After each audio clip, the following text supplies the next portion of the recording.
Hi hello నమస్తే welcome to social post. నేను మీ యాంకర్ పప్పు. ఈ రోజు మనతోని స్పెషల్ గెస్ట్ ఉన్నారండి. ఆ గెస్ట్ ఎవరు కాదు, ప్రముఖ రాజకీయ జ్యోతిష పండితుడు ఆచార్య రాఘవేంద్ర గారు మనతోని ఉన్నారు. ఆయన తను చేసిన ఏదైతే రీసెర్చ్ ఉందో అది కొంచెం నెరవేరుతుంది అని అనొచ్చు. ఎందుకంటే ఎంతగానో రీసెర్చ్ ఎలా చేశారో పాలిటిక్స్ మీద, రాజకీయాల మీద ఎవరు గెలుస్తారన్న రీసెర్చ్ చాలా బాగా చెప్పడం జరిగింది మన ముందు ఇంటర్వ్యూలో. అండ్ ఇప్పుడు తనని అడుగుదాం, ఎందుకంటే తను చెప్పిన ఏదైతే అంశాలు ఉన్నాయో అవన్నీ నెరవేరబోతున్నాయి మరి కాసేపట్లో. ఆ విషయం పైన ఆచార్య గారిని అడిగి తెలుసుకునే ప్రయత్నిద్దాం. ఆంధ్ర ఎన్నికల ఫలితాల్లో ఆచార్య రాఘవేంద్ర గారి జోషం ఫలించి వేణుస్వామి జోషం ఫెయిల్ అవ్వడానికి గల ముఖ్య కారణం ఏంటి? ఏ అయితే రాఘవేంద్ర గారి లోతైన పరిశోధన, బి అయితే అనేక శాస్త్రాల మీద వారికి ఉన్న మేధస్సు, సి అయితే వేణుస్వామి అతి విశ్వాసం, డి అయితే వేణుస్వామికి విషయం పరిజ్ఞానం లేకపోవడం. మీ కామెంట్ రూపంలో తెలియజేయండి. నమస్తే సార్. నమస్కారం. ఎలా ఉన్నారు? చాలా బాగున్నాను. ఇప్పుడు కనుక కూటమి కనుక విజయం సాధించడం జరిగింది. ఇప్పుడు కానీ ఇచ్చిన హామీలు కూడా నెరవేర్చి రాష్ట్రానికి ఉపయోగపడుతుంది అనుకుంటారా ఈ విజయం? యాజ్ యువర్ నాలెడ్జ్ మరోసారి మీకు వచ్చిన అంటే ఇప్పుడు గెలుపు ఖాయమైపోయింది, కూటమి గెలవడం జరిగింది. ఇప్పుడు టీడీపీ ఎవరైతే సీఎం గారు, ఎవరైతే సిబిఎన్ గారు ఉన్నారో వాళ్ళు పీఠం ఎక్కబోతున్నారు. ఏదైతే ఇచ్చిన హామీలు ప్రజలకు ఉపయోగపడుతుందా? అంటే ప్రజలకు ఏదైతే హామీలు ఇచ్చారో నెరవేర్చి ఆంధ్ర రాష్ట్రానికి మంచిగా పరిపాలిస్తారని మీరు అనుకుంటున్నారా? ఒక కామన్ మెన్గా కూటమి ఇచ్చినటువంటి హామీలు వారు నెరవేరుస్తారని, ఆ క్రమంలో ఆంధ్ర రాష్ట్ర ప్రగతి ముందుకెళ్తుందని, వారు ఇచ్చిన హామీలు నెరవేర్చడం ద్వారా ఆంధ్ర రాష్ట్ర ప్రజలు సంతోషంగా తమ జీవనం గడపడానికి అవకాశం లభిస్తుందని నేను ఆశిస్తున్నాను. ఇంకొకటి, మీ రీసెర్చ్లో వైసీపీ ఎందుకు ఓడిపోయింది, ఇవాళ కూటమితో వచ్చిన వీళ్ళ 3 పార్టీలు ఎందుకు గెలిచాయి, మీ మాటలు చెప్పగలుగుతారు సార్? మీ సర్చ్ యాజ్ పర్ అస్ట్రాలజీ కనుక గమనించినట్లయితే, ఒక జ్యోతిష పండితుడిగా గమనించినట్లయితే, ఒక పార్టీ ఓడిపోవడానికి కారణాలు ఏమిటి, లేక ఒక పార్టీ గెలవడానికి కారణాలు ఏంటి అనేది నేను చెప్పలేకపోవచ్చండి. ఒక పార్టీ గెలవడానికి కారణాలు ఏమై ఉండొచ్చు, లేదా ఒక పార్టీ ఓడిపోవడానికి కారణాలు ఏమై ఉంటుంది అనేది ఒక రాజకీయ పండితులు కానీ, ఒక సెఫాలజిస్టులు కానీ వారు ఖచ్చితంగా కొంచెం బాగా చెప్పే అవకాశం ఉంటుంది. But as a professional astrologer, ఒక పొలిటికల్ ఆస్ట్రాలజీ ప్రిడిక్ట్ చేసే ఒక పండితుడిగా నా అభిప్రాయం ఏంటంటే, వారు సమాజానికి ఏం చేశారనే దానికన్నా ఆయా వ్యక్తులు లేక ఆయా నాయకుల యొక్క జాతక బలం అనేది సపోర్ట్ చేసినప్పుడు వారు గెలుస్తూ ఉంటారు.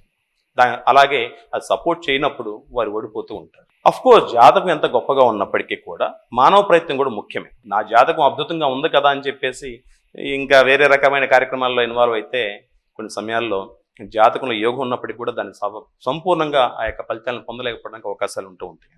సో జాతకంలో యోగము ఉండాలి, ఆ రకమైన ప్రయత్నం కూడా చేయాలి. అప్పుడు తద్వారా ఆయా వ్యక్తులు లేక నాయకులు విజయాన్ని పొందుకునే అవకాశాలు ఉంటాయని నేను భావిస్తున్నాను. అంటే కొంతమందికి ప్రజాదరణ ఉండి కూడా ఓడిపోవడం జరిగింది కొంతమంది, వాటికి ఏమంటారు సార్? ప్రజాదరణ ఉండి ఓడిపోవడం అనేది జరగదు కదా, ప్రజాదరణ ఉంటే గెలుస్తారు. ప్రజల్లో ఇప్పుడు మాధవిలత గారు ఉన్నారు, ఎగ్జాంపుల్.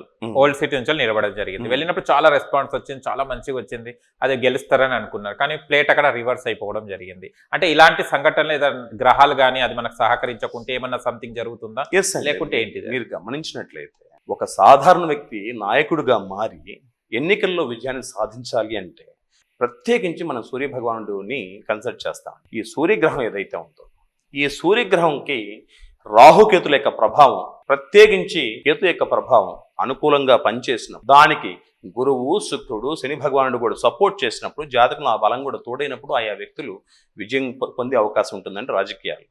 ఆ రకంగా గమనించినట్లయితే పాతబస్తీలో ఎంఐఎం పార్టీకి సంబంధించిన నాయకులు, అలాగే డాక్టర్ మాధవిలత గారు పోటీ చేసినప్పుడు వీరి జాతకంతో పోల్చుకున్నట్లయితే వారి జాతకం కొంచెం బలవర్ధకంగా ఉన్నట్టుగా మా పరిశోధన తెలిసింది. అందుకని ఎంఐఎం పార్టీ పాతబస్తీలో గెలుస్తుందని మనం చెప్పడం జరిగింది.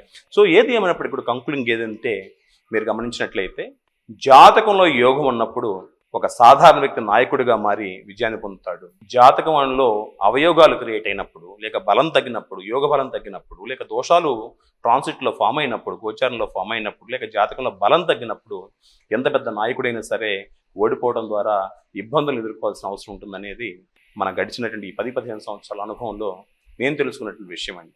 అయితే చూస్తే కనుక తెలంగాణలో బీఆర్ఎస్ పార్టీ అనేది మంచి పేరు సంపాదించుకుంది. 2 టర్మ్స్లో కూడా రాజకీయం ఏలిన పార్టీ.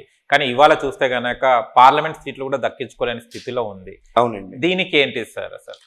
మీరు గమనించినట్లయితే మనం గతంలో కూడా చర్చించుకున్నాం. ఉద్యమ పార్టీగా 2001 సంవత్సరంలో ప్రారంభమైనటువంటి టీఆర్ఎస్ పార్టీ తర్వాత తన యొక్క జైత్రయాత్రని కొనసాగిస్తూ బీఆర్ఎస్ గా మారి రాజకీయాల్లో ముందుకెళ్లే ప్రయత్నం చేసింది. అంత గొప్ప పార్టీ, అంత గొప్ప పేరు తెచ్చుకున్న పార్టీ, ప్రజల్లో అంత మన్ననలు పొందినటువంటి పార్టీ, మరియు ఆ పార్టీ యొక్క నాయకులు, అధిష్టాన వర్గం వీళ్ళంతా కనుక తీసుకున్నట్లయితే గతంలో అసెంబ్లీ ఎన్నికల్లో కానివ్వండి, ఇప్పుడు పార్లమెంట్ ఎన్నికల్లో కానీ చాలా ఇబ్బందికరమైన ఫలితాన్ని చూస్తూ ఉన్నారండి.